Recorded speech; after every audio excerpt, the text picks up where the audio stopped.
Finally, nakalaya na rin ako. Sa wakas, magiging okay na rin ako.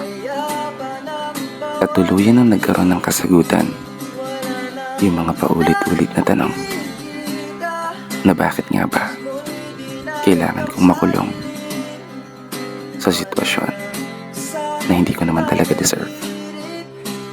Bakit ko nga ba pahihirapan yung sarili ko dahil lang sa isang tao na hindi naman ako kayang mahalin ng totoo, at isang tao na hindi ako kayang pahalagahan pabalik gaya ng ginawa ko sa'yo. Hindi na ako mapupuyat sa gabi. Hindi na tutulo ang mga luha sa mata sa bawat umaga na hindi mapakali. Kung bakit mo nga ba nagawang may santabi yung mga pangarap, yung mga pangako na tayo hanggang huli. Pero okay na yun. Ang importante sa ngayon, masaya na ako. Malaya na ako. At tanggap ko na wala ka na.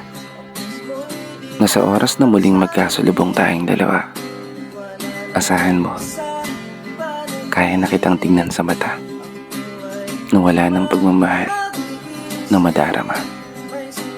At higit sa lahat, hindi na kita lilingunin pa.